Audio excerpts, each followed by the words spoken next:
हम लोग next chapter पढ़ने जा रहे हैं हीट। हीट क्या है? हीट प्रकार का सेंसेशन इससे पता चलता है कि हॉटनेस है या फिर कोल्डनेस है। हीट क्यों होता है? हीट जो है जो मूवमेंट करता है पार्टिकल्स के मूवमेंट के कारण ही होता है। जितना ज़्यादा पार्टिकल मूव करेगा उतना ज़्यादा कोई चीज़ गर्म होगा, जितना स्लो पार्टिकल मूव करेगा उतना कम हीट होगा। जैसे आइस में क्या होता है कि पार्टिकल का मूवमेंट बहुत स्लो होता है, इस कारण बहुत उसमें से कम हीट आता है। और इसमें क्या कहते हैं, आग में जो पार्टिकल्स का मूवमेंट बहुत ज़्यादा होता है इसलिए उसमें ज़्यादा गर्मी आता है। हीट को याद रखना होगा, हीट जो एक फॉर्म का एनर्जी का फॉर्म है। हीट जो है टेम्परेचर नहीं है, heat is a form of energy. Heat जो एक एनर्जी का फॉर्म है, ठीक है। हीट को एनर्जी से याद रखना है। हीट जो है पार्टिकल्स के मोशन पर डिपेंड करता है। हीट जो है टेम्परेचर पर कोई इसको लेना देना नहीं है, टेम्परेचर से इसको कोई लेना देना नहीं है। टेम्परेचर से ये पता चलता है कि हीट जो है किस डायरेक्शन में फ्लो करता है। हीट जो है हमेशा गर्म वाले से लो वाले में, हाई टेम्परेचर से लो टेम्परेचर फ्लो करता है। टेम्परेचर से हम लोग डिग्री ऑफ हॉटनेस या फिर कोल्डनेस नापते हैं। टेम्परेचर को ट्रैफिक सिग्नल ऑफ हीट कह सकते हैं एक तरीके से। हीट किधर फ्लो करता है? तो हॉट बॉडी से कोल्ड बॉडी की तरफ हीट फ्लो करता है, यानी हाई टेम्परेचर से लो टेम्परेचर की तरफ। चलो हीट और टेम्परेचर में डिफरेंस को देखते हैं। तो हीट जो है अमाउंट बताता है, हीट जो है अमाउंट ऑफ सब्सटेंस है, ठीक है। और टेम्परेचर जो है अमाउंट से इंडिपेंडेंट होता है। ये जो एक प्रकार का एनर्जी है, ये जो इससे नापा जाता है कि कोई चीज़ कितना हॉट है या फिर कोल्ड है। हीट को जो है जूल में नापा जाता है और टेम्परेचर को जो है केल्विन में नापा जाता है। दो अलग अलग बॉडी का टेम्परेचर सेम हो सकता है, ठीक है, और हीट अलग हो सकता है। टेम्परेचर सेम हो सकता है और हीट अलग हो सकता है। Same heat equal to same temperature, ये बात हम लोग को नहीं समझना है। सेम और हीट और टेम्परेचर जो है वो सेम नहीं होता है। थर्मोमीटर एक प्रकार का यंत्र है टेम्परेचर नापने वाला। इसमें सबसे पहले आता है लिक्विड थर्मोमीटर। लिक्विड, इसमें क्या होता है कि इसमें जो लिक्विड रहता है उसका टेम्परेचर के साथ जो उसमें परिवर्तन आता है उससे नापा जाता है। इसको लिक्विड थर्मोमीटर कहते हैं। इसमें दो प्रकार का है, अल्कोहल और मरकरी। सबसे पहले अल्कोहल को देखते हैं। इसमें जो इथाइल अल्कोहल का यूज़ होता है, इसमें इथाइल अल्कोहल का यूज़ होता है। ये बहुत ही कम टेम्परेचर को नापने के लिए होता है। इसमें फ्रीजिंग पॉइंट जो होता है -144 डिग्री सेल्सियस होता है। फ्रीजिंग पॉइंट जो होता है -144 डिग्री सेल्सियस होता है। जो अल्कोहल थर्मोमीटर है इसको जनरली ठंडा रीजन, कोल्ड रीजन में जो है अल्कोहल थर्मोमीटर को यूज़ करते हैं। बहुत कम टेम्परेचर को नापता है। नेक्स्ट हम लोग का मरकरी थर्मामीटर, ये जो है ह्यूमन बॉडी टेम्परेचर नापने के लिए यूज़ होता है। इसको हम लोग क्लिनिकल थर्मामीटर भी इसको कहते हैं। उसके बाद जो है इसमें क्वेश्चन आता है कि क्लिनिकल थर्मामीटर में किसका यूज़ होता है? उसमें जो मरकरी का यूज़ होता है, ठीक है, इसमें मरकरी का यूज़ होता है। नेक्स्ट हम लोग गैस थर्मोमीटर। गैस थर्मोमीटर में आता है सबसे पहले constant volume thermometer, constant volume वाला। पी जो डायरेक्टली प्रोपोर्शनल होता है टेम्परेचर से, इसमें वॉल्यूम को जो है कॉन्स्टेंट होता है, इसलिए इसको कॉन्स्टेंट वॉल्यूम थर्मोमीटर कहते हैं। इसमें 3 तरीके से नापा जाता है। सबसे पहले हाइड्रोजन वाला था। हाइड्रोजन वाला होता है -200 से लेकर 500 तक। हाइड्रोजन वाला -200 से 500 डिग्री सेल्सियस नापने के लिए। उसका नाइट्रोजन वाला होता है 500 से ज़्यादा वाला नापने के लिए। और 200 से भी कम नापना हो तो उसके लिए हीलियम का यूज़ करते हैं। हीलियम का जो है -200 से भी नीचे वाला को नापना हो तो उसको लिए हम लोग हीलियम का यूज़ करते हैं। उसका हीलियम, उसके बाद हाइड्रोजन और सबसे ऊपर है नाइट्रोजन। तो सबसे इसमें क्वेश्चन आता है कि सबसे लोएस्ट टेम्परेचर किससे नापा जाता है? तो हीलियम वाले से नापा जाता है, हीलियम गैस थर्मोमीटर से। कहते हैं कांस्टेंट प्रेशर गैस थर्मोमीटर। इसमें जो है प्रेशर को कांस्टेंट रखा जाता है। प्रेशर कांस्टेंट रहेंगे तो पी भी इक्वल टू एनर्जी, पी भी डायरेक्टली प्रोपोर्शनल टी हो जाएगा। पी जो है कांस्टेंट हो जाता है, ठीक है। तो डायरेक्ट फार्मूला क्वेश्चन में आता है कि कांस्टेंट प्रेशर वाले से, कांस्टेंट प्रेशर वाले में क्या होता है? प्रेशर कांस्टेंट होता है, B directly proportional to T हो जाता है। द प्लेटिनम थर्मोमीटर, प्लेटिनम इसका मतलब किस प्रिंसिपल पे यूज़ किया जाता है? कहा जाता है कि जो इलेक्ट्रिकल रेसिस्टेंस होता है वो जो बढ़ता है टेम्परेचर के साथ साथ, जो इलेक्ट्रिकल रेसिस्टेंस बढ़ते जाता है। इससे प्लेटिनम का यूज़ क्यों करते हैं? तो प्लेटिनम बहुत ज़्यादा एक्यूरेट होता है। एक्यूरेट होने के साथ जो बहुत ज़्यादा स्टेबल होता है, बहुत ज़्यादा स्टेबल होता है। और इसमें टेम्परेचर का रेंज बहुत ज़्यादा होता है, वाइड होता है। टेम्परेचर का रेंज बहुत ज़्यादा होता है, स्टेबल होता है और एक्यूरेट होता है। इसका रेंज जो है 1000 डिग्री सेल्सियस से जाता है, 1000 डिग्री सेल्सियस तक। इसको जो हाई टेम्परेचर मेजरमेंट में यूज किया जाता है, प्लेटिनम वाले को हाई टेम्परेचर मेजरमेंट में। नेक्स्ट हम लोग का थर्मोकपल थर्मोमीटर। थर्मोकपल जो है सीबेक इफेक्ट पे काम करता है। Seebeck thermocouple thermometer, Seebeck. इसमें कहा जाता है कि 2 अलग अलग प्रकार का मेटल लीजिए, इसमें एंटीमनी बिस्मथ लीजिए, लोहा और तांबा लीजिए, और दोनों को जोड़कर और दोनों पॉइंट को जो अलग अलग टेम्परेचर पर रखा जाएगा तो उसको जो है इसमें इलेक्ट्रिक करंट प्रोड्यूस होता है। ये जो इफेक्ट होता है जिसके कारण इसमें इलेक्ट्रिक करंट प्रोड्यूस हो जाता है इसको सीबेक इफेक्ट कहते हैं, सीबेक इफेक्ट कहते हैं। और जो इसमें करंट प्रोड्यूस होता है इसको टेम्परेचर थर्मोकपल इलेक्ट्रिक करंट। इसमें total radiation pyrometer. Total radiation, ये जो रेडिएशन जो मान कोई भी गर्म बॉडी है उससे रेडिएशन निकलता है, उसके रेडिएशन से ही पता चलता है, कर लेता है कितना हॉट है। ये इसका बहुत ज़्यादा रेंज होता है, 800 से लेकर 3000 डिग्री सेल्सियस तक होता है। इसका टेम्परेचर रेंज जो होता है बहुत ज़्यादा हाई होता है। रेडिएशन वाले में एक नंबर एक आता है स्टीफेंस लॉ। तो स्टीफन लॉ कहता है कि जो एनर्जी एमिट होगा पर सेकंड पर यूनिट एरिया से वो डायरेक्टली प्रोपोर्शनल होगा एब्सोल्यूट टेम्परेचर के फोर्थ पावर से। एब्सोल्यूट टेम्परेचर के फोर्थ पावर से डायरेक्टली प्रोपोर्शनल होगा। मतलब क्वेश्चन है टोटल रेडिएशन पायरोमीटर किस पे काम करता है, जो स्टीफेंस लॉ पे काम करता है। ये जो है एब्सोल्यूट टेम्परेचर के फोर्थ पावर पे जाता है, फोर्थ पावर पे। उसका ऑप्टिकल पायरोमीटर है जो ब्राइटनेस को कंपेयर करता है, ठीक है। मतलब कि जो रेडिएशन निकल रहा है उसका ब्राइटनेस कितना है, इसलिए ऑप्टिकल नाम है इसमें पायरोमीटर ये है। इसका टेम्परेचर का रेंज जो है 800 से 27 डिग्री सेल्सियस तक है, मतलब ये ज़्यादा टेम्परेचर नापने वाला है। ये जो विंस के डिस्प्लेसमेंट लॉ पे काम करता है। एक हॉट बॉडी के लिए उसका वेवलेंथ का प्रोडक्ट और उसका एब्सोल्यूट टेम्परेचर का प्रोडक्ट जो होता है वो कांस्टेंट होता है। ऑप्टिकल पायरोमीटर काम करता है विंस पर लैम्डा टी जो होता है कांस्टेंट होता है। पहले टेम्परेचर इसमें दो पॉइंट होता है, एक लोअर पॉइंट होता है फिर जो फिक्स होता है, एक हायर पॉइंट होता है जो कि फिक्स होता है। दोनों का दोनों जो है फिक्स है एकदम। सबसे पहले आता है लोग का पहचाना सेल्सियस। इसमें लोएस्ट होता है सबसे, वो जो 0 होता है, और सबसे हाईएस्ट जो होता है वो 100 होता है। हर 100 को बराबर 2 बटा होता है। उसके बाद फॉरेन हाइट स्केल, जनरली हम लोग जो देखते हैं फॉरेन वाला ही रहता है जो डॉक्टर उसे यूज़ करता है। 32 डिग्री से लेकर 212 के बीच में होता है। दूसरा 180 को डिग्री 32 डिग्री से लेके 212 होता है। 32 से लेकर 212 फॉरेन हाइट वाला। उसके बाद केल्विन में सेल्सियस 0 होता है। इसमें 273 जोड़ दिया, 273.15 लोएस्ट हो गया। 100 में 273 373.5 जो 15 जो है हाईएस्ट हो गया। इसको 100 बराबर में बटा होता है। इसको जो एब्सोल्यूट स्केल भी कहा जाता है, केल्विन वाले को एब्सोल्यूट कहा जाता है। ऐसा यूनिट जो होता है टेम्परेचर का वो केल्विन नहीं होता है। ऐसा यूनिट केल्विन को जो है केल्विन में डिग्री नहीं लगता है, ध्यान देना। केल्विन जो डिग्री ला के नहीं लिखा जाता है। फॉरेनहाइट और सेल्सियस में डिग्री, ऐसे डिग्री वाला साइन लगता है। इसमें सेल्सियस और फॉरेनहाइट वाला का रिलेशन देखा था C/5 = F - 32/9 होगा। C/5 = F - 32/9, ठीक है। वैसे केल्विन को हम लोग सेल्सियस में निकाल के उसमें 273 जोड़ के भी निकाल सकते हैं। फॉरेनहाइट में दिया होता है C/5 = F - 32/9, F - 32/9 इससे निकाल सकते हैं। -40 डिग्री सेल्सियस जो है वो -40 डिग्री फॉरेनहाइट के बराबर होता है। ये याद रखने वाला है। -40 डिग्री सेल्सियस जो -40 डिग्री फॉरेनहाइट के बराबर होता है। इसके बाद ट्रिपल पॉइंट आता है। ट्रिपल पॉइंट में क्या होता है, मतलब कोई भी ऐसा पदार्थ लीजिए, इसका मतलब कि सॉलिड वाला, मतलब कि और लिक्विड वाला और गैस वाला, तीनों जो है मतलब एक ही एकदम बिल्कुल बैलेंस्ड रहे, तो उसी को ट्रिपल पॉइंट कहेंगे। जो पानी के लिए जो ट्रिपल पॉइंट है कितना 273.16 केल्विन है। जो 0 डिग्री सेल्सियस वाला था वही 273.16 केल्विन है। जो ह्यूमन बॉडी टेम्परेचर होता है सेल्सियस 37 नहीं होता है, 36.9 होता है।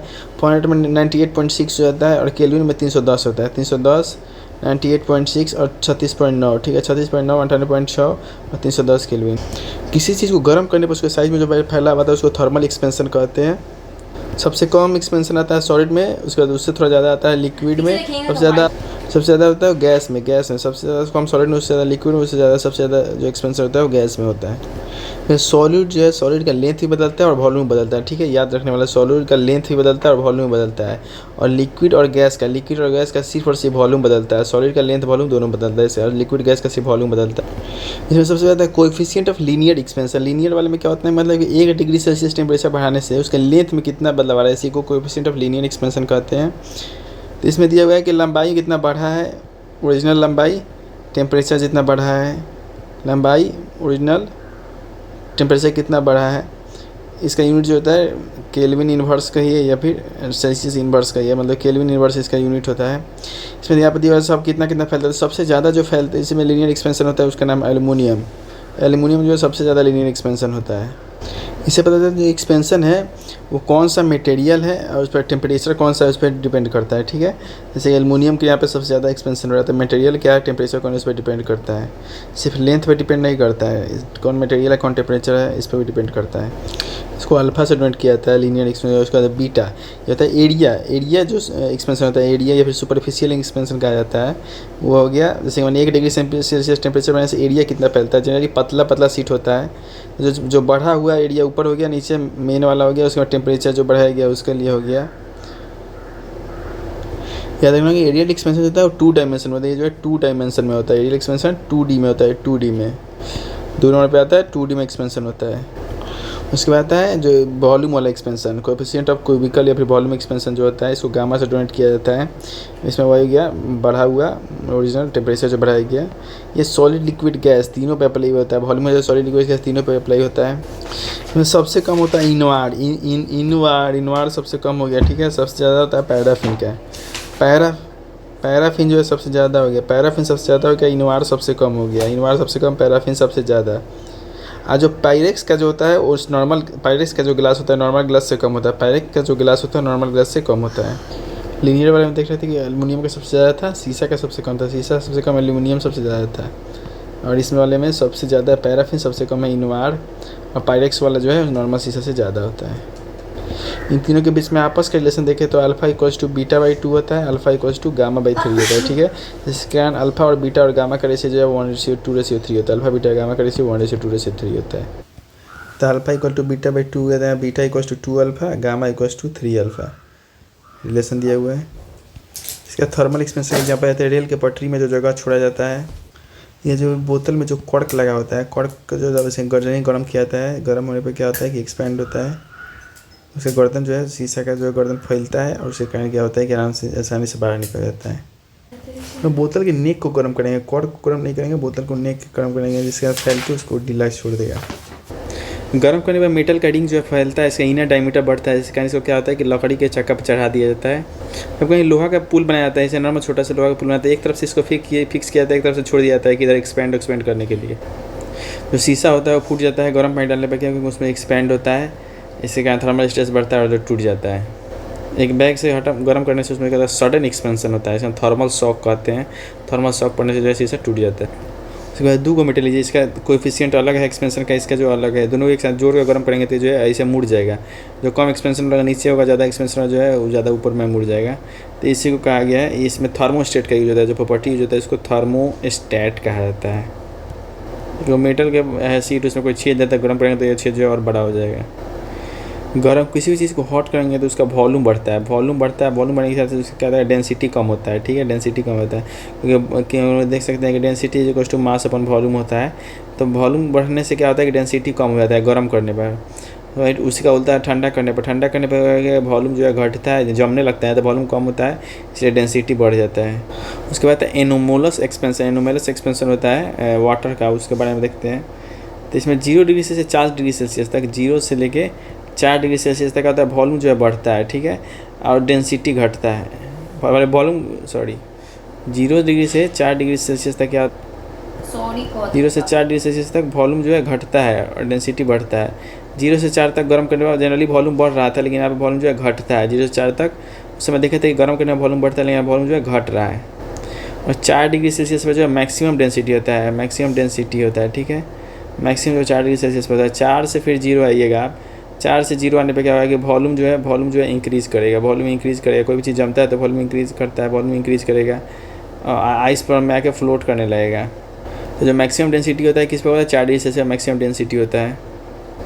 तो देखते हैं हमारे 0 से जाते समय, देखिए 0 से 4 जाते समय क्या हुआ कि वॉल्यूम बढ़ना चाहिए था, लेकिन वॉल्यूम घट रहा है और डेंसिटी जो है बढ़ रहा है, ठीक है, डेंसिटी बढ़ रहा है। लेकिन 4 से 0 आते समय क्या होगा कि वॉल्यूम बढ़ेगा और डेंसिटी जो है वो घटेगा, यानी वापस आते समय बिल्कुल नॉर्मली रिएक्ट करता है।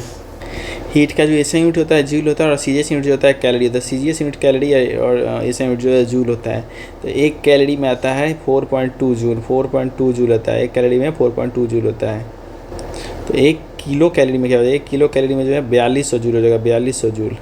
उसका स्पेसिफिक हीट कैपेसिटी क्या होता है, ये होता है कोई 1 किलो का चीज़ है, 1 किलो की चीज़ का उसका टेम्परेचर 1 डिग्री सेल्सियस से बढ़ाना है, तो उसके लिए जितना हीट ज़रूरत होगा, 1 केजी की चीज़ को 1 डिग्री सेल्सियस टेम्परेचर बनाने जो हीट की ज़रूरत होगा उसको ही स्पेसिफिक हीट कैपेसिटी कहते हैं। तो स्पेसिफिक हीट का फॉर्मूला होता है C=Q/m∆T होता है स्पेसिफिक हीट का। स्पेसिफिक हीट हो गया तो Q से इसका यूनिट हो गया जूल, और मास क्या हो गया केजी इन्वर्स, और टेम्परेचर से हो गया केल्विन इन्वर्स। तो यही इसका जो होता है यूनिट होता है जूल, केजी इन्वर्स और केल्विन इन्वर्स। ये जो है इसका स्पेसिफिक हीट कैपेसिटी का यूनिट हो जाता है। जिसका स्पेसिफिक हीट जितना ज़्यादा होता है उतना ही वो धीरे धीरे गर्म होता है, ठीक है। यानी वाटर का जो सबसे ज़्यादा होता है स्पेसिफिक हीट, जिससे कारण क्या होता है कि काफ़ी धीरे धीरे गर्म होता है। अच्छा, मरकरी का स्पेसिफिक हीट सबसे कम होता है तो बहुत जल्दी गर्म हो जाता है, इसीलिए इसको इसमें थर्मामीटर में यूज़ किया जाता है। फिर सोना भी जल्दी गर्म हो जाता है, एल्यूमिनियम ये सब जो मेटल सब जो जल्दी गर्म हो जाता है क्योंकि इसमें स्पेसिफिक हीट जो होता है कम होता है। ज़्यादा होता है वाटर में तो इसका जो है बहुत धीरे धीरे गर्म होता है। पानी को कह रहा है कि पानी जो जल्दी गर्म और ठंडा क्यों होता है, तो पानी में जो होता है स्पेसिफिक हीट उससे काफ़ी ज़्यादा होता है, जिसके कारण बहुत जल्दी गर्म और ठंडा होता है, इसलिए पानी को कूलेंट के रूप में यूज़ किया जाता है। रेडिएटर क्लाइमेट मॉड्यूलेशन में कूलेंट के रूप में यूज़ होता है। वाटर जो इसलिए कारण जो थर्मल बफर का काम करता है, थर्मल बफर का ये इसका प्रॉपर्टी है जल्दी गर्म होने ठंडा होने का, इसी का इसको थर्मल बफर में काम करता है। तो हीट कैपेसिटी मतलब पूरा बॉडी को 1 डिग्री सेल्सियस से बढ़ाना है टेम्परेचर, उसको हीट कैपेसिटी कहते हैं। C=Q/ΔT हो जाएगा सिर्फ यहाँ पे। स्पेसिफिक हीट वाला में यहाँ पे एम लग जा रहा था क्योंकि 1 किलो वजन को बढ़ाना था, तो इसमें m/ΔT हो जा रहा था। यहाँ पे सिर्फ Q/ΔT होता है, यूनिट हो जाएगा जूल केल्विन इनवर्स हो जाएगा सिर्फ इसका हीट कैपेसिटी का। हीट कैपेसिटी हो गया होल बॉडी के लिए, स्पेसिफिक हीट हो गया पर केजी के लिए, ठीक है। उसके बाद कह रहा है कि ये जो है हीट कैपेसिटी डिपेंड करता है मास पर, कितना वजन है, उसका नेचर और सब्सटेंस किस नेचर का जो है उस पर भी डिपेंड करता है। हीट कैपेसिटी होता है डायरेक्टली प्रोपोर्शनल होता है मास से, ऐसा कोई कहे कि मास से इंडिपेंडेंट होता है तो जो बिल्कुल गलत बात होगा। कहता है कैलोरीमीटर, कैलोरीमीटर जो होता है देख के लगे कि एनर्जी नापने के लिए कैलोरी है तो, लेकिन नहीं, कैलोरीमीटर का यूज होता है किसके लिए, हीट नापने के, इसका यूज होता है हीट नापने के लिए। इसमें जो कॉपर का बना होता है, कॉपर इसमें यूज़ क्यों होता है कि इसमें कॉपर का जो स्पेसिफिक हीट काफ़ी कम होता है, इसी कारण गुड कंडक्टर भी होता है, जिसके कारण इसमें कैलोरीमीटर जो है कॉपर का यूज होता है। इसमें कॉपर का कैलोरीमीटर यूज़ क्यों किया जाता है क्योंकि स्पेसिफिक हीट कम होता है, इस कारण जो है बहुत कम हीट का इसको ज़रूरत पड़ता है, मिनिमम हीट चाहिए इसको। इसका न्यूटन लॉ ऑफ कूलिंग है। न्यूटन लॉ ऑफ कूलिंग कह रहा है कि जो मैंने किसी बॉडी का जो rate of loss of heat होता है, जिसके कारण जितना जल्दी ठंडा होता है, rate of loss of heat जो कहा जाता है, वो डायरेक्टली प्रोपोर्शनल होता है टेम्परेचर डिफरेंस का, जो वहाँ पर किसमें बॉडी का और उसके सराउंडिंग का, देखिए उसमें कितना ठंडा हो किस पे डिपेंड करेगा, बॉडी पे, उसके अलग बगल में क्या टेम्परेचर उसी पे तो डिपेंड करेगा। इसमें टेम्परेचर डिफरेंस जो बहुत छोटा होना चाहिए, यानी कि उसको लिख सकते हैं न्यूटन लॉ ऑफ कूलिंग और dt/dt हो जाएगा, डायरेक्टली प्रोपोर्शनल हो जाएगा टेम्परेचर डिफरेंस होगा उसके ऑब्जेक्ट और उसके सराउंडिंग में। इसके दो कंडीशन है, पहला कंडीशन है कि जो टेम्परेचर डिफरेंस जो है बहुत स्मॉल होना चाहिए टेम्परेचर डिफरेंस, उसके बाद जो सराउंडिंग है जो TS जो था सराउंडिंग का टेम्परेचर वो जो है कांस्टेंट होना चाहिए। जो कूल करने का रेट और सरफेस एरिया से जो है कूलिंग रेट बढ़ जाता है, जितना ज़्यादा सरफेस एरिया उतना जल्दी ठंडा होने लगेगा। उसके बाद कौन सा नेचर है सरफेस का, इस पर भी डिपेंड करेगा, मतलब गर्म ताव पर रखेंगे तो नहीं जल्दी ठंडा होता है, नेचर ऑफ सरफेस पे भी डिपेंड करेगा। और सरफेस जो है रफ होगा तो ज़्यादा जल्दी कूलिंग होता है, रफ सरफेस में ज़्यादा जल्दी कूलिंग होता है, और सरफेस बड़ा होता है तब भी ज़्यादा कूलिंग होता है, यानी सरफेस का एरिया ज़्यादा होना चाहिए। देखिए सराउंडिंग का और फ़र्क कितना पड़ता है कि 90 डिग्री से 80 डिग्री सेल्सियस ठंडा होने में जो है जल्दी हो जाता है, 40 डिग्री से 30 डिग्री होने में जो है बहुत ज़्यादा मेहनत लगता है। जैसे कि हम लोग देखते हैं कि 90 से 80 तो छोड़ देने पर भी होता है, लेकिन हम लोग AC के लिए 30 से 20 करने के लिए AC लग जाता है। चेंज ऑफ स्टेट इसमें आता है मेल्टिंग पॉइंट और फ्रीजिंग पॉइंट। मेल्टिंग मतलब हुआ सॉलिड से लिक्विड बन रहा है, मेल्ट हुआ फ्रीज मतलब जम रहा है, सॉलिड से लिक्विड से सॉलिड बन रहा है। और कोई सब्सटेंस जो है एक्सपेंड करता है, सब्सटेंस को एक्सपेंड करता है तो उसका मेल्टिंग पॉइंट भी जो है वो प्रेशर के साथ बढ़ता है। एक्सपेंड करने वगैरह का मेल्टिंग पॉइंट प्रेशर के साथ बढ़ता है। कोई सब्सटेंस जो है कॉन्ट्रैक्ट करता है तो इसका मेल्टिंग पॉइंट जो है प्रेशर के साथ घटता है। जैसे कॉन्ट्रैक्ट करने वाला बर्फ हो गया, ये सब जो हो गया, तो कोई इम्प्यूरिटीज़ मिला है जिसमें अशुद्धता मिला जाता है, शुद्धता मिलने से मेल्टिंग पॉइंट और फ्रीजिंग पॉइंट दोनों जो है कम हो जाता है। मेल्टिंग पॉइंट फ्रीजिंग पॉइंट दोनों जो है कम हो जाता है। कहता है बॉइलिंग पॉइंट और कंडेंसर। बॉइलिंग पॉइंट में क्या होता है कि लिक्विड जो गैस बनता है उसको बॉइलिंग पॉइंट कहते हैं। कंडेंसेशन क्या होता है, कंडेंसेशन में गैस जो है लिक्विड बनता है, गैस लिक्विड बनता है, कंडेंसेशन हो गया। यहाँ पे क्या होता है प्रेशर जो है बॉइलिंग पॉइंट को बढ़ा देता है, बॉइलिंग पॉइंट को प्रेशर बढ़ा देता है। और इम्प्यूरिटी जो है वो भी बॉइलिंग पॉइंट को बढ़ा देता है। इम्प्यूरिटी जो प्रेशर बढ़ाता है, यहाँ पे इम्प्यूरिटी जो है मेल्टिंग और फ्रीजिंग पॉइंट को घटा दे रहा था, और जो एक्सपेंड होता था उसके लिए प्रेशर जो है इसको बढ़ा दे रहा था। क्या कहते हैं, मेल्टिंग पॉइंट को बढ़ा रहा था वहाँ पे, जिसको एक्सपेंड होता था उसके लिए, जो कांस्टेंट होता है उसके लिए मेल्टिंग पॉइंट को घटा रहा था। यहाँ पे जो मेल्टिंग पॉइंट, यहाँ पे जो बॉइलिंग पॉइंट को ऐसे ही बढ़ा दे रहा है प्रेशर, और इम्प्यूरिटी जो प्रेस बॉइलिंग पॉइंट को बढ़ा रहा है। लेटेंट हीट का मतलब क्या होता है कि इसमें टेम्परेचर को जो सेम रखा था, टेम्परेचर जो है कांस्टेंट है, टेम्परेचर कांस्टेंट है, और स्टेट जो बदल जाए, स्टेट यानी कि लिक्विड से गैस बदल रहा है, स्टेट बदल रहा है लेकिन टेम्परेचर जो है कांस्टेंट है। मतलब क्या है, टेम्परेचर को जो कांस्टेंट रखता है वहाँ पर हीट को बढ़ाया जाता है, मतलब हीट वहाँ पर दिया जाता है, हीट एक एनर्जी होता है, टेम्परेचर कांस्टेंट का हीट दिया जाता है, जिसके कारण मतलब कि टेम्परेचर कांस्टेंट रहता है फिर भी जो है स्टेट अपना बदल लेता है। तो latent heat of fusion, fusion में क्या होता है कि सॉलिड को लिक्विड बदलना है, सॉलिड को लिक्विड बदलना है। 1 kg सॉलिड को ले लीजिए, 1 kg सॉलिड को ले लीजिए लिक्विड में बदलने के लिए। अब मेल्टिंग पॉइंट वही रहेगा, ठीक है, टेम्परेचर कांस्टेंट रहेगा, जिसमें जो हीट देना होगा उसी को हम लोग लेटेंट हीट ऑफ फ्यूजन कहेंगे। इसमें हीट जो एक्स्ट्रा देंगे उसी को लेटेंट हीट ऑफ फ्यूजन कहेंगे। इसका होता है Q = mL होता है। जितना एनर्जी से सॉलिड से लिक्विड बनेगा, फिर रिवर्स प्रोसेस होता है, तो उन्हें जमने के लिए भी उतना ही एनर्जी उसमें से निकलेगा। इसमें एनर्जी एब्जॉर्ब होगा, इसमें जो है उल्टा वाले में जो एनर्जी रिलीज होगा। क्योंकि चांद थी आइस के लिए 336 है, सोना के लिए जो 164 है, सोना के लिए 64 है और चांदी के लिए 102 है।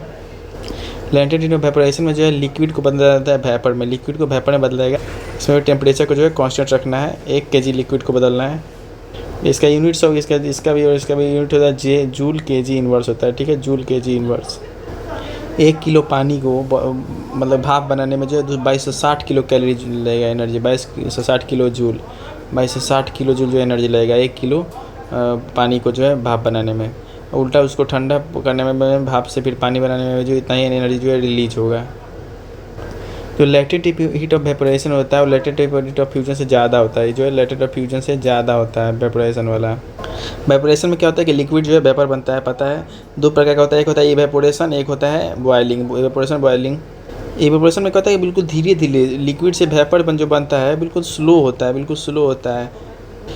ये जो सब टेम्परेचर होता है, इवेपोरेशन जो होता है सब टेम्परेचर, जैसे पर्टिकुलर टेम्परेचर की जरूरत नहीं है, हर टेम्परेचर पर जो होते रहता है। जितना सरफेस एरिया होगा उतना ज़्यादा इवेपोरेशन होगा। जैसे पानी को छत पर ज़्यादा दूर में फैलाएगा तो जल्दी सूख जाता है। टेम्परेचर जितना ज़्यादा होगा इवेपोरेशन उतना जल्दी होगा, जितना ज़्यादा टाइट घाम होता है उतना जल्दी इवेपोरेशन होता है। कोई ऐसा लिक्विड है जिसका कि मतलब कि बहुत कम बॉइलिंग पॉइंट है, वो जल्दी इवेपोरेट कैसे, मान लीजिए कि एक ही जगह यहाँ पानी रख देंगे, यहाँ पेट्रोल रख देंगे, तो पेट्रोल जो है जल्दी इवेपोरेट कर जाता है क्योंकि इसका बॉइलिंग पॉइंट जो है काफ़ी कम होता है। और हवा भी तेज़ बहता है, जो कपड़ा नहीं पसाते, कपड़े में हवा भी अगर तेज़ बहता है तो अभी इवेपोरेशन जो है जल्दी जल्दी हो जाता है। और ह्यूमिडिटी यानी कि जो ओस का दिन हो गया फिर नमी होता है तो उसमें इवेपोरेशन जो है बहुत स्लो हो जाता है क्योंकि उसको भिजा देता है। सबसे ज़्यादा इवेपोरेशन कहाँ होता है? सबसे ज़्यादा इवेपोरेशन जो है डेजर्ट रीजन में होता है, सबसे ज़्यादा इवेपोरेशन। और वेपर जो इकट्ठा होने लगे, एक्यूमुलेट होने लगे, एक तरीके से समझिए मान लीजिए कि कपड़ा पसार के उसके ऊपर से पन्नी से ढक दिया तो वेपर यहाँ पे इकट्ठा होने लग जाता है। अभी इवेपोरेशन कहाँ होगा? इवेपोरेशन जो बहुत स्लो हो जाएगा। देखिए मिट्टी के बर्तन में जब हम पानी को रखते हैं, मिट्टी के बर्तन में पानी को रखते हैं तो ये जो ठंडा रखता है इवेपोरेशन का ही देन है, ठीक है। अब पसीना हम लोग कहता है, पसीना से सही ठंडा होता है, ये इवेपोरेशन का ही दिन है। जो स्पिरिट या फिर ईथर होता है उससे पूरा ठंडा ठंडा होता है, ये भी इवेपोरेशन का कहानी है। पंखा जो है उससे बहुत ज़्यादा ठंडा लगता है, इवेपोरेशन का कहानी। जितना और हम लोग पानी को और छत पे छींट देते हैं तब रूम को जो ठंडा रखता है वो भी इवेपोरेशन की कहानी है। मटका हो गया, छत पे पानी छींटना हो गया, या फिर स्पिरिट वाला हो गया, या फिर पंखा चलाने से जो ठंडा लगता है, ये सब जो है इसी का एग्जाम्पल है इवेपोरेशन का ही। इसके कारण ये होता है कि इवेपोरेशन जो है लेटेंट अपने सराउंडिंग से क्या करता है कि लेटेंट हीट को एब्जॉर्ब कर लेता है, लेटेंट हीट को एब्जॉर्ब करता है सराउंडिंग से, इसी कारण जो है इवेपोरेशन होता है। वही बॉइलिंग में क्या होता है कि बहुत जल्दी जल्दी इवेपोरेशन होता है फिक्स टेम्परेचर पे, टेम्परेचर जो है फिक्स रहता है, टेम्परेचर फिक्स नहीं था। तो जो बॉइलिंग पॉइंट होता है इसको बॉइलिंग कहा जाता है, जो प्रेशर से ही बढ़ता है और इम्प्योरिटी से ही बढ़ता है, यानी कि प्रेशर पॉल्यूशन दोनों से बढ़ता है। बॉइलिंग पॉइंट जो है प्रेशर और इम्प्योरिटी दोनों से बढ़ता है। बॉइलिंग का करना सिर्फ और सिर्फ जो है फिक्स टेम्परेचर पे होता है, फिर सिर्फ फिक्स टेम्परेचर पे होता है। इवेपोरेशन जो होता है किसी भी टेम्परेचर पे होता है, बॉइलिंग जो है फिक्स टेम्परेचर पे होता है। ये सरफेस इवेपोरेशन सरफेस फिनोमेना पे रहते हैं, बॉइलिंग जो बल्क फिनोमेना पूरा बल्क मतलब सब में पूरे में होता है। इवेपोरेशन स्लो होता है और बॉइलिंग जो होता है एकदम तेज़ी में होता है। इवेपोरेशन से जो है ठंडा होता है, कूलिंग होता है, लेकिन इससे जो है कोई कूलिंग नहीं होता है। ये ह्यूमिडिटी से पर डिपेंड करता है, ये ह्यूमिडिटी पर डिपेंड नहीं करता है। क्रिटिकल टेम्परेचर क्या होता है? क्रिटिकल पार्टिकुलर टेम्परेचर है, टेम्परेचर को उससे बढ़ाएंगे, उस टेम्परेचर से ज़्यादा होगा तो कितना ही प्रेशर लगा देंगे वो लिक्विड होगा, गैस जो है लिक्विड नहीं होगा, गैस जो है लिक्विड होगा ही नहीं। अब जब तक उसको क्रिटिकल टेम्परेचर के नीचे ही नहीं रखेंगे तब तक जो है गैस लिक्विड हो यहाँ पे हो जाएगा। तो जैसे वही जो पॉइंट होता है उसको क्रिटिकल टेम्परेचर, इसके इधर जो है गैस लिक्विड हो जाएगा, उसके ऊपर जो है गैस लिक्विड नहीं होगा। कार्बन डाइऑक्साइड का क्रिटिकल टेम्परेचर 31 डिग्री सेल्सियस है, कार्बन डाइऑक्साइड का क्रिटिकल टेम्परेचर 31 डिग्री सेल्सियस है। सिर्फ उसके क्रिटिकल टेम्परेचर के नीचे आने पर ही जो है लिक्विड बन पाएगा। उसके बाद क्रिटिकल प्रेशर का होता है इतना प्रेशर चाहिए ही, किसी मान लीजिए किसी को लिक्विफाई करने के लिए गैस से लिक्विड बदलने के लिए तो इतना प्रेशर चाहिए ही, इसी को कहता है क्रिटिकल प्रेशर। से कार्बन डाइऑक्साइड के लिए 73 है, कार्बन डाइऑक्साइड के लिए टेम्परेचर में 31 है और प्रेशर में 73 atm है। ये क्रिटिकल प्रेशर कब काम करेगा? जब क्रिटिकल टेम्परेचर हो तभी क्रिटिकल प्रेशर जो है टेम्परेचर होगा तभी काम करेगा। क्रिटिकल वॉल्यूम क्या होता है? जब उसको हम क्रिटिकल टेम्परेचर प्रेशर पर गैस को लिक्विड करते हैं उसके वॉल्यूम में जो चेंज आता है उस पर वॉल्यूम ऑक्यूपाई करता है, जो क्रिटिकल वॉल्यूम कहते हैं। वैसे कोई खास डेफिनेशन नहीं है गैस और वेपर के बीच में, ठीक है। गैस और वेपर जो अलग अलग नहीं है, होता क्या है यार, क्रिटिकल टेम्परेचर है इसके ऊपर रहता है तो गैसियस फॉर्म में रहता है, यानी क्रिटिकल टेम्परेचर के नीचे आता है और वेपर में आता है, यानी कि उसको लिक्विड बनना शुरू हो जाता है। तो यही अंतर है मेनली। पर ट्रांसफ़र ऑफ हीट जो है 3 प्रकार से ट्रांसफ़र होता है। कंडक्शन आता है, कन्वेक्शन आता है, उसके बाद एगो रेडिएशन आता है। कंडक्शन में जो पार्टिकल अपना जगह नहीं बदलता है, एक जगह से दूसरी जगह हीट, जैसे मान लिया कि हम लोहा रखते हैं, लोहा जो गर्म होता है जो कंडक्शन के कारण होता है। इसलिए जो सॉलिड जो हीट होता है, सॉलिड में जो हीट होता है वो कंडक्शन के कारण ही होता है। उसके बाद है कन्वेक्शन। कन्वेक्शन में लिक्विड वगैरह जनरली हीट होता है, इसमें एक्चुअल मूवमेंट होता है, पार्टिकल जो एक जगह से दूसरी जगह मूव करते हैं। लिक्विड और गैस में होता है, लिक्विड और गैस में भी होता है कन्वेक्शन। इसमें कन्वेक्शन करंट होता है, जो गर्म फ्लूइड होता है, हॉट फ्लूइड में कन्वेक्शन करंट जो होता है राइज करता है। अगर कोल्ड फ्लूइड है, कोल्ड वाले में जो है कन्वेक्शन करंट जो है सिंक करता है, कोल्ड वाले में सिंक करता है, हॉट वाले में राइज करता है। इसका एग्जांपल होता है कन्वेक्शन के एग्जांपल में देखते हैं कि लैंड ब्रिज होता है, लैंड ब्रिज के अलावा सी ब्रिज होता है, सी ब्रिज के अलावा ट्रेड विंड होता है, या फिर ocean current. Ocean current, trade wind, sea breeze, land breeze सब जो है इसका कन्वेक्शन का एग्जाम्पल है। तो रेडिएशन, रेडिएशन में क्या होता है कि हीट ट्रांसफर होता है बिना किसी मीडियम के, इसमें कोई मीडियम नहीं चाहिए, ठीक है। ये इलेक्ट्रोमैग्नेटिक वेव बन के इसमें ट्रांसफर होता है रेडिएशन में, इसलिए कोई मीडियम की ज़रूरत नहीं है। जो है इसमें वैक्यूम में होता है, जो है वैक्यूम में होता है। जो धरती से, सन से जो अर्थ पे जो आता है हीट, वो जो है रेडिएशन के थ्रू ही आता है। ये जो स्ट्रेट लाइन प्रोपगेशन का रेडिएशन जो स्ट्रेट लाइन में होता है, रेडिएशन जो है सबसे ज़्यादा फास्ट है, कंडक्शन कन्वेक्शन से बहुत ज़्यादा फास्ट है रेडिएशन। थर्मल कंडक्टिविटी इसको के से डिनोट किया जाता है, के से। जितना ज़्यादा के का वैल्यू जितना ज़्यादा होगा उतना बढ़िया कंडक्टर होगा, के का वैल्यू जितना कम होगा उतना ही ज़्यादा बढ़िया इंसुलेटर होगा। हमने के जितना ज़्यादा होगा उतना ही ज़्यादा कंडक्टर होगा, क्योंकि नाम है थर्मल कंडक्टिविटी। मेटल का थर्मल कंडक्टिविटी काफ़ी ज़्यादा होगा, रबर या फिर लकड़ी सबका जो है कम होगा। थर्मल कंडक्टिविटी होता क्या है, तो amount of heat conducted, heat conduct हुआ है पर सेकेंड पर यूनिट एरिया से, हीट कंडक्ट होगा पर सेकेंड पर यूनिट एरिया से, उसी को कहेंगे हम लोग thermal conductivity. Minimum temperature difference जो है 1 केल्विन का होना चाहिए। इसका यूनिट होता है, इसका यूनिट क्या होता है, डब्लू पर एम के, डब्लू पर एम के। थर्मल कंडक्टिविटी का डब्लू पर एम के वाट हो गया, ये मीटर हो गया, केल्विन हो गया, डब्लू वाट पर मीटर केल्विन। रीडिंग का 2 मतलब होता है, एक होता है हीट ट्रांसफ़र के रूप में, एक एनर्जी के रूप में। एक हीट ट्रांसफ़र का मीडियम समझिए, पर खुद इसको एनर्जी के रूप में समझिए रेडिएशन को, तो दोनों को हम लोग देखेंगे। रेडिएंट एनर्जी क्या होता है, जो एनर्जी निकलता है इलेक्ट्रोमैग्नेटिक वेव के रूप में, हॉट बॉडी से जो इलेक्ट्रोमैग्नेटिक वेव के रूप में एनर्जी निकलता है। अब वहाँ पे एक और कंडीशन है कि वहाँ पे कंडक्शन और कन्वेक्शन नहीं होना चाहिए, कि वहाँ पे वैक्यूम होना चाहिए। तो वहाँ पर जो इलेक्ट्रोमैग्नेटिक वेव निकलेगा उस बॉडी से, हॉट बॉडी से, तो वहाँ पर जो एनर्जी निकलेगा उसको रेडिएंट एनर्जी कहेंगे। ये जो है वैक्यूम में भी हो सकता है, ये इलेक्ट्रोमैग्नेटिक वेव के रूप में ट्रैवल करता है। जैसे जैसे टेम्परेचर बढ़ाते हैं, टेम्परेचर बढ़ाने से रेडिएशन जो है बढ़ता है, टेम्परेचर बढ़ाने से जो है रेडिएशन बढ़ता है, टेम्परेचर बढ़ाने से रेडिएशन बढ़ता है। उसके बाद है बोलोमीटर। बोलोमीटर क्या होता है, रेडिएंट एनर्जी के नापने के लिए जो बोलोमीटर, बोलो रेडिएंट एनर्जी के नापने के लिए इसे खोज के थे लैंगले, इसको खोज के थे लैंगले। इसमें आता है सरफेस बोलोमीटर, ये जो टोटल रेडिएशन को नापता है, उसका लीनियर बोलोमीटर। इनसे जो रेडिएशन इमिट हो रहा है या फिर एब्जॉर्ब हो रहा है ब्लैक बॉडी के द्वारा, ब्लैक बॉडी के लिए लीनियर और टोटल के लिए सरफेस, ब्लैक बॉडी के लिए लीनियर।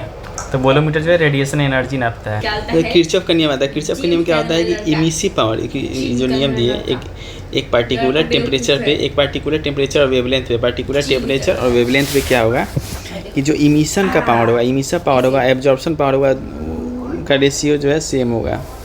यानी कि सिंपल मीनिंग में जो गुड एब्जॉर्बर होगा वो गुड एमिटर भी होगा, जो जितना बढ़िया एब्जॉर्ब करेगा उतना ही बढ़िया से वो एमिट भी करेगा। तो गुड एब्जॉर्ब जो है गुड एमिटर होता है। तो एमिसिव पावर क्या होता है, एमिसिव पावर को जो ई लिखते हैं, जो रेट ऑफ इमिशन होता है रेडिएशन को इमिट करने को, उसी को एमिसिव पावर कहते हैं। इसका ऐसा यूनिट होता है वाट पर मीटर स्क्वायर, एमिसिव पावर होता है वाट पर मीटर स्क्वायर होता है। उसके बाद है एब्जॉर्प्शन पावर। एब्जॉर्प्शन पावर क्या होता है, जो एब्जॉर्ब करने का पावर होता है। एब्जॉर्प्शन पावर जो होता है डायमेंशन लेस होता है, एब्जॉर्प्शन पावर जो होता है डायमेंशन लेस होता है, ठीक है। ये जो है इसमें कोई नहीं होता है, इसे डायमेंशन लेस कहते हैं। तो यही होता है किरचॉफ लॉ होता है, emissive power divided by absorptive power जो होता है पर्टिकुलर टेम्परेचर वेवलेंथ के लिए किरचॉफ लॉ हो जाता है। ब्लैक बॉडी क्या होता है कि जो 100% जो इंसिडेंट रेडिएशन उसको एब्जॉर्ब कर ले, 100% इंसिडेंट वाले को एब्जॉर्ब कर लेगा तो उसको ब्लैक बॉडी कहते हैं। जैसे बिल्कुल भी रिफ्लेक्ट या ट्रांसमिट नहीं होना चाहिए, बिल्कुल भी रिफ्लेक्ट या ट्रांसमिट नहीं होना चाहिए, ठीक है। पूरा एब्जॉर्ब कर ले ब्लैक बॉडी, और कोई भी जो है परफेक्ट ब्लैक बॉडी नहीं है, मतलब पूरा एब्जॉर्ब करने वाला आज तक नहीं है। एक जो है सूट आता है, लैम्प ब्लैक सूट का आता है, जिसको लैम्प ब्लैक भी कहते हैं। इसको प्लेटिनम ब्लैक होता है, नियर ब्लैक बॉडी होता है, मतलब उसको अप्रॉक्स बनाया जाता है। ये क्या होता है, जैसे काजल नहीं होता है, दीप का लिख के जो काजल होता है उसको लगभग ऑलमोस्ट हम लोग ब्लैक बॉडी मान सकते हैं। तो जो एब्जॉर्ब करेगा, हम लोग देखे थे कि एब्जॉर्ब करेगा वो इमिट भी बहुत ज़्यादा करेगा। तो इसका ऐसा क्वेश्चन है कि मान लीजिए जो एब्जॉर्ब कर रहा था, इमिशन का पावर भी इसमें सबसे ज़्यादा होगा रेडिएशन को इमिट करने का।